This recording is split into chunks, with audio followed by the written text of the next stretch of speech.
Hi folks, how are you doing? A very interesting and bloodful 8th round in this Masters group of the Tata tournament. Almost every game ended in a decisive result, only one draw I think. So lots of interesting games. I may do more videos about this round.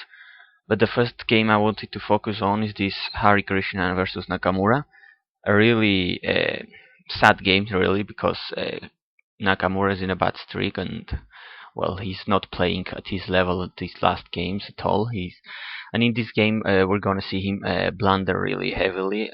It's a pity, but games are sometimes like this. They are not very satisfying. It's not nice to blunder like he's going to do it. But anyway, I hope him best of luck, and I'm sure he will recover his best play for the next rounds. So here we go. Pentala Harikrishna is white, Hikaru Nakamura is black. E4, C5, a Sicilian, knight F3, D6, bishop B5 check. This is the Moscow variation, a kind of anti-Sicilian. We already saw, for instance, in the last game of the World Championship match between Carlsen having white, against Anand. So lots of ways of blocking the check-in. Knight D7, one of the most played. Short castle, A6, and now bishop D3. Not seems may seem a little bit strange at the first sight, but not that bizarre. The idea is to play C3, bishop C2, D4. This idea has been played in lots of other occasions, and is common in lots of Sicilian lines, to just try to play in a similar way like you would do in a Ruy Lopez. Of course, the main move is to take on D7. After bishop D7, D4. If takes, now you can take with the queen. There is no knight to come to C6 and to harass your queen. So this is a really cowed way of playing, positional and slow way of playing against the Sicilian with A6, with D6, sorry. But okay, bishop D3 is very trendy these days. Lots of top GMs have played this way: Caruana, Fiedler, Karjakin, etc. So knight Gf6, C3, B5, bishop C2, and bishop B7, putting more pressure on the pawn on E4. Rook E1 and D5. Now black is completely fine here. It's more and more reminding us the Ruy Lopez opening with the bishop on C2, with C3, with the black pawns on D6, C5, C5. This is very similar to Ruy Lopez. Now D4. White has to try to do something in the center, otherwise he will have not any chance for advantage. And here bishop E7. Not here. Here bishop E7, correct, completing development. Instead, taking doesn't seem that great. Now, in any case, white now already has a good game, because his center is strong and he's going to complete a very natural development. If black keeps taking, now I mean, this is already very good for white. This D6 pawn is very weak, and black just must be careful, because this knight on E4 on D4 has too many chances. For instance, bishop E7 is now met by knight F5, and the D6 pawn is very weak, and if queen C7, knight takes D7, the king must move. So probably the way to follow here would be to play G6, but this doesn't seem to be a great position. Now knight C3, bishop E3 is going to be played, or bishop G5 even better, and white has a completely good position. This is not good for black.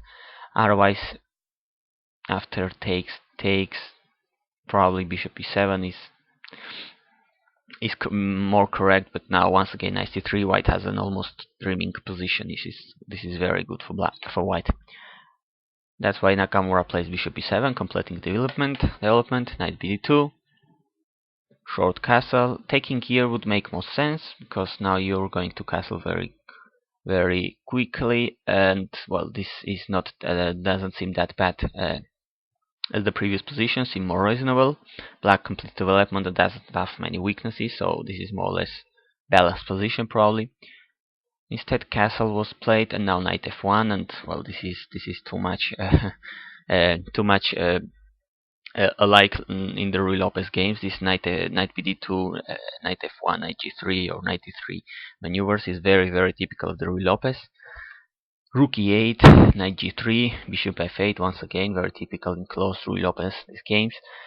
And here Harikrishna decides to close the center, he plays d5, and well, he just will try probably to go for an attack on the king side, having the center closed and under control, more or less. G6 just keeps the white knight from this couple of interesting squares, f5 and h5, and also will put probably the bishop on g7. So once again, very typical of the Ruy Lopez. So this is, although this was a Sicilian, b3. Well, this is just a slow maneuvering game. White is just getting ready to attack on the king side, but first he wants to secure everything, and maybe if he's allowed, he could create some activity on the queen side. Very flexible play by both game players so far. Knight b6. Black will try to play on the queen side. Probably his counter play will come from there. Rook b1 and now c4. Black is definitely trying to grab some space and get something going on the queen side. And certainly you cannot just sit and wait. Now, if white just wants to be passive and wait, and both players could play like nothing moves, queen c7, bishop d2, just completing development, and this in some moment will blow away, will be open, but right now nothing really is happening, so both players could choose this. But instead Harikrishna took on c4, and knight takes c4 was played. Instead b takes c4 would allow white rook would be already in an open file, so for instance bishop e3 attacking with both pieces the knight, the bishop on b7 is hanging as well, knight fd7, and white has some initiative here. Definitely black must be careful. For instance, bishop a4, if knight takes, and queen must go to c7. But anyway, white is better now. Nothing really too bad, but black must definitely be careful because white has the initiative and has activity. Instead, it's much more correct to play knight takes c4. Now the knight is looking very good on c4. a4 is played here, and queen c7. Of course, taking on a4 is not an option. The bishop would be hanging on b7. So queen c7 was played. Now a takes, and rook takes b5.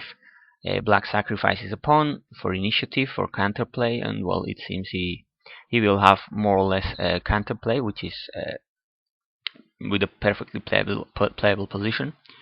Now knight a3 was played here. It was also another option to play, for instance, rook a1, just pinning the bishop. Now, for instance, say queen e2 would be faced with the bishop a6, and now the bishop is very strong, attacking the rook, x-raying the queen, rook b4, and well, black I think has full compensation. But anyway, knight a3 seems correct as well, because rook b3, and now knight takes c2, queen takes c2. Now black has bishop pair as well, and a better coordination. Definitely lots of compensation for the pawn, not to be better probably, but to have an equal position at least. Bishop e3, sorry, knight d7 with a couple of ideas. The knight on c5 would really look good, and probably someday f5 could be a typical break in this position, more or less similar to what would happen in a King's Indian, for instance. Bishop e3, just developing. Bishop a6 to stop c4, white from moving to pawn to c4, and to control this really important right square, because for instance if this bishop is put on c4, it would be a really nice piece, just blockading black's position, white's position, cramping it a little. So rook a3, now bishop b5, rook a1 takes, now rook b8, and so far white is perfectly fine. Black is perfectly fine. He has the bishop pair, although it's not an advantage yet.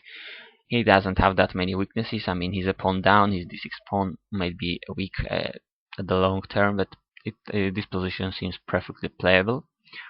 Rook a7, queen c8, h3, knight b6. This knight is going to go to c4 with lots of nice perspectives with the rosy road there.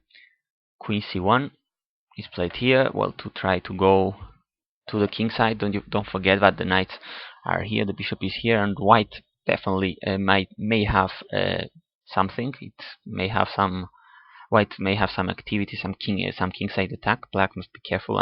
In fact, we're gonna see Nakamura blunder in there, but I mean, with careful play, this shouldn't be that bad.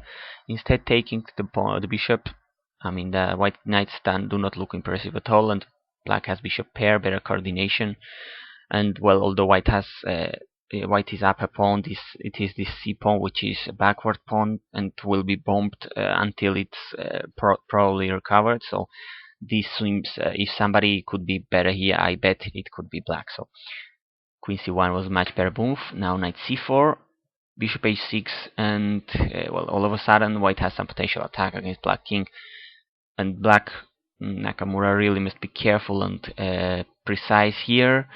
And well, something he isn't able to do. He at this move number 30, he blunders heavily. He doesn't. I mean, I'm not sure if he underestimates or just miscalculates the attack of white.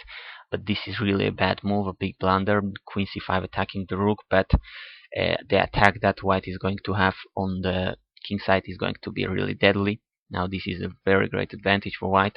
Knight h5, really a shocking move. I mean, you just cannot take. Queen check, and this is going to lead to checkmate. The rook protects,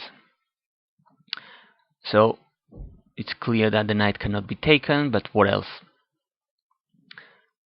Bishop g7 seems to be the best here, but you're giving up the piece. Now queen takes a7, but anyway, this is very, very strong. Now queen h6 with the very simple idea of putting the knight on g5 and checkmating black. And well, just, I mean, I don't know, Nakamura clearly overcalculates or miscalculates something. He misses something really simple, at least for his level, I'm sure, because f5 he plays, and after knight g5 he just has to resign. The mate cannot be stopped. I mean, there is nothing black can do otherwise, other than giving up his queen for the bishop, which is not going to stop the mat anyway. This is checkmate. Instead, f6 seems to be the most reasonable move, but knight takes f6 check, king f7, knight g5 check, king e7, knight e6, and this isn't paradise at all. I mean, this is absolutely lost, but at least you're not going to be checkmated in a couple of moves.